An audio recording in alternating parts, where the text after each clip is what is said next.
खुद से जीतने वालों को मेरा सलाम। सबसे पहले समझते हैं कि ब्रह्म मुहूर्त क्या है, फिर देखेंगे कि वैज्ञानिक दृष्टि से यानी आयुर्वेद और न्यूरोसाइंस के हिसाब से ब्रह्म मुहूर्त में उठने के क्या लाभ है। 24 घंटों को 30 पार्ट्स या मुहूर्त में बांटा गया तो एक मुहूर्त हुआ 48 मिनट्स लंबा। सूर्योदय होने से ठीक पहले 2 मुहूर्त होते हैं। इन दोनों में से पहले वाले को कहते हैं ब्रह्म मुहूर्त। ब्रह्म मुहूर्त कैसे कैलकुलेट करते हैं? अगर आज सूर्य 7 बजे उदित हुआ है तो 48 + 48 मिनट्स पहले यानी 5:24 पर ब्रह्म मुहूर्त शुरू होगा और 48 मिनट यानी 6:12 तक चलेगा। ब्रह्म का मतलब है पावर ऑफ क्रिएशन, तो ब्रह्म मुहूर्त का शाब्दिक अर्थ है नए सृजन का समय, period of self creation, period of self transformation. ये वो समय है जहां आपके पास्ट की या आपके मन की पकड़ सबसे कमजोर होती है। यहां आप अपने पास्ट से अलग होकर कुछ नया पैदा कर सकते हो। वैज्ञानिक दृष्टि से ब्रह्म मुहूर्त को समझने के लिए हमें आयुर्वेद का एक कंसेप्ट समझना होगा।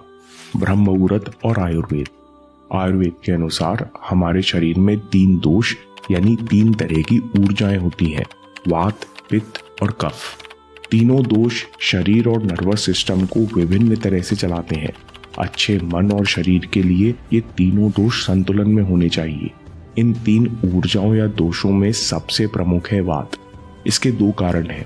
पहला, इंटरनल मूवमेंट्स, सांस लेने से लेकर पेट साफ होने तक, ब्लड सर्कुलेशन से लेकर हिचकी लेने तक, शरीर के आंतरिक संचलन यानी इंटरनल मूवमेंट्स के लिए वात जिम्मेदार है।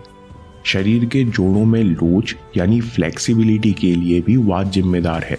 वात कितना प्रमुख है? आयुर्वेद के अनुसार कफ दोष के बिगड़ने से 20 तरह की बीमारियां होती हैं, पित्त के बिगड़ने से 40 तरह की और वात के बिगड़ने से 80 तरह के रोग और बीमारियां हो सकती हैं।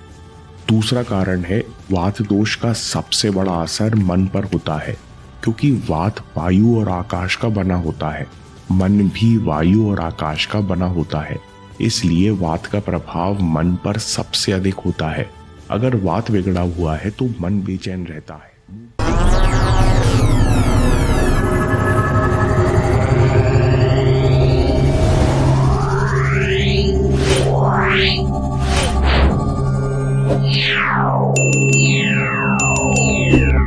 जल्दी जल्दी बदलता है, डर और बेचैनी महसूस होती है, दिशाहीनता महसूस होती है, लोग बहुत जल्दी जल्दी बोलने की कोशिश करते हैं या फिर बहुत अकेला महसूस करते हैं।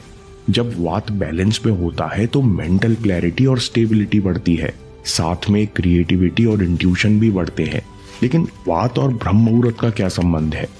वात रात 2 बजे से सुबह 6 बजे तक सबसे प्रबल होता है और सुबह जल्दी उठने से, लेटे न रहने से शरीर के आंतरिक और बाहरी मूवमेंट शुरू हो जाते हैं, जिससे वात अपने आप संतुलित हो जाता है।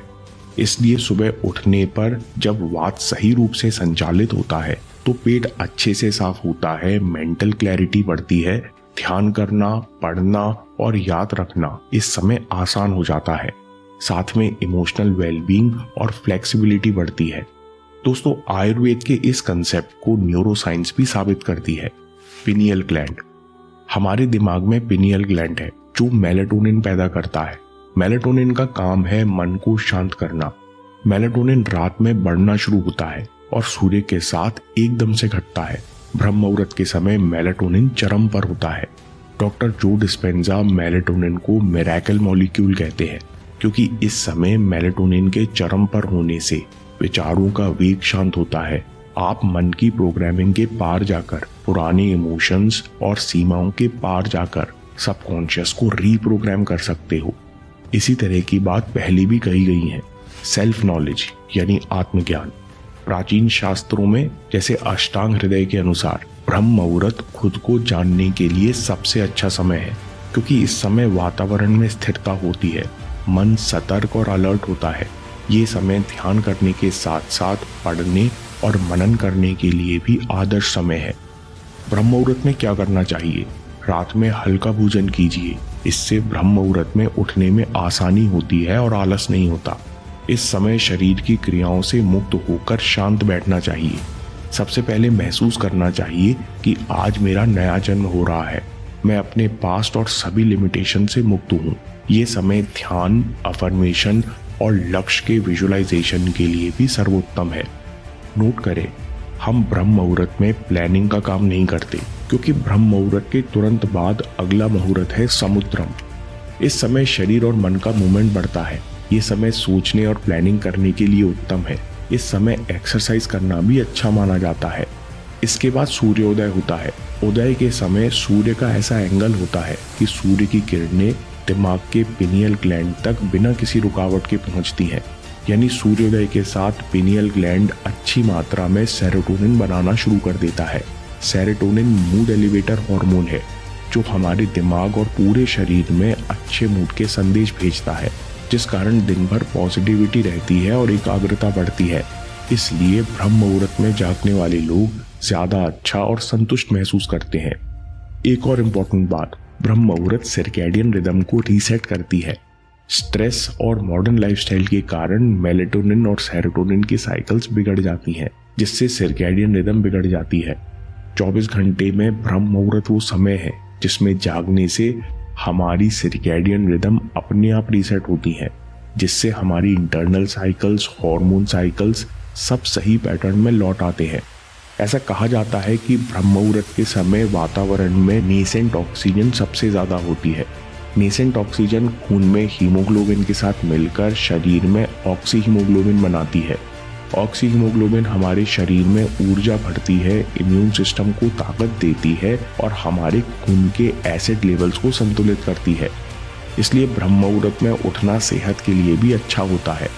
हाल ही की स्टडीज में भी यही पता चला, जो लोग ब्रह्म मुहूर्त में जागते हैं उनमें डायबिटीज और ओबेसिटी यानी मोटापे का खतरा कम होता है।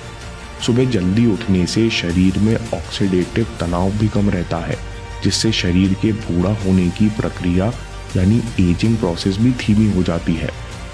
दोस्तों, क्रिएशन या सृजन को कमल से भी दर्शाया जाता है, क्योंकि कमल पैदा होता है पास्ट में यानी कीचड़ और संघर्ष में, लेकिन फिर भी अछूता, नया और साफ होता है। ब्रह्म मुहूर्त में भी हमारे लिए यही संभव है। ब्रह्म मुहूर्त ये भी दर्शाता है कि प्रकाश तक जाने के लिए आपको अंधकार में जागना होगा। तो आपको क्या करना चाहिए? स्लोली चेंज योर टाइमिंग्स, आराम से समय बदलिए। दोस्तों, नोट करें, आयुर्वेद और योग के अनुसार एकदम से सोने और जागने का समय बदलने से शरीर और मन पर हानिकारक असर पड़ता है।